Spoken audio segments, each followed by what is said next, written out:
Good shot.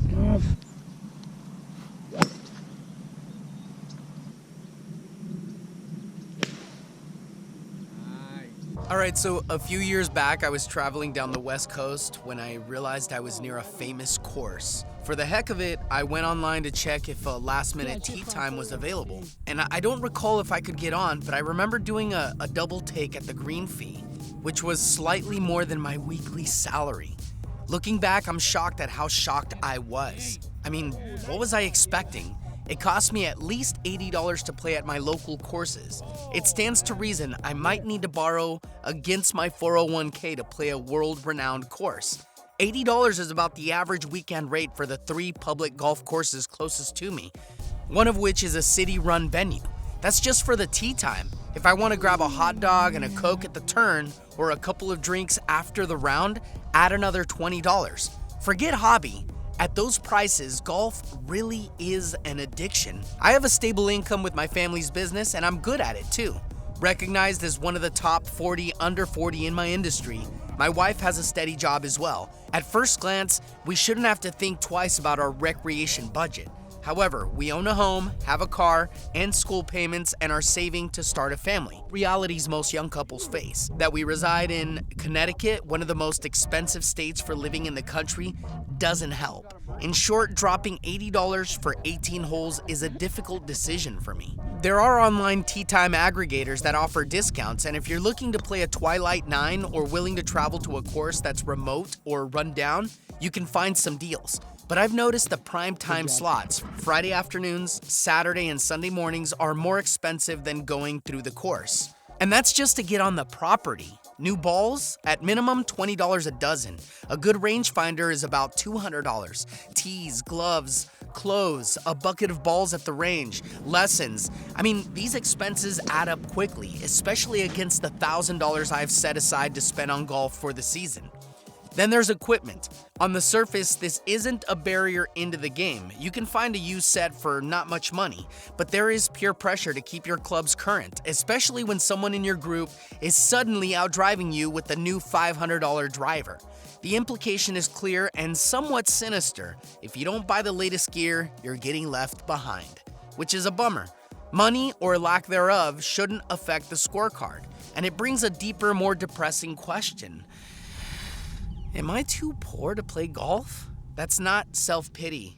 My friends, all relatively in the same tax bracket, discuss it as well. I know I'm well off compared to a lot of people, but golf makes me question that. It's a feeling that can lead to cognitive dissonance when my friends and I play.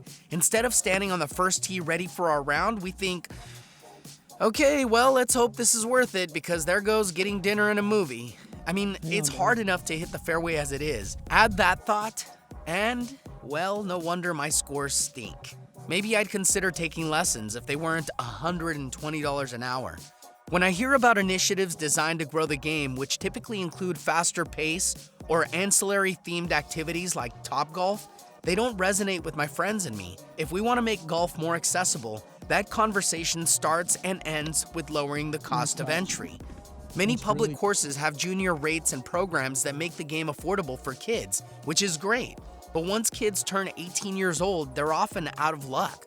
Why can't more courses designate a day or league, or perhaps 6 and 12-hole rounds at lower prices? There are pockets around the country with such endeavors, and the first tee does its part at the youth level, but it hasn't spread around the country yet. Yes, it will attract inexperienced golfers, which brings its share of etiquette breaches and slow play, but new customers are something the game needs. Discounted greens fees could be exactly what's needed to open the funnel. What's worse, some of the public club pros and workers understand this, but far too often these decisions are made by public administrators, not golf-specific officials. It's tough to get that conversation started when they view the sport not as a passion, but as a number in the accounting books.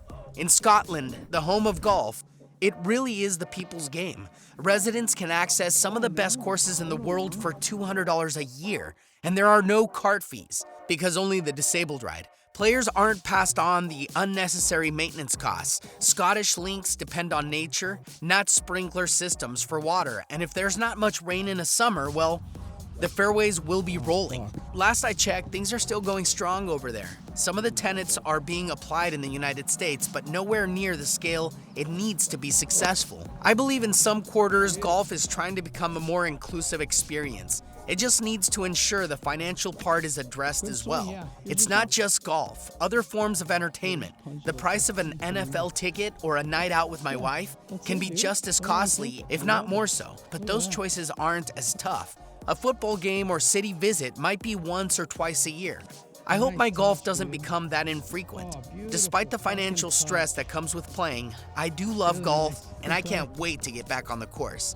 The golf season has finally arrived here in the Northeast. Hopefully that doesn't break my bank account. Written by Brian Zimmerli with Joel Beall.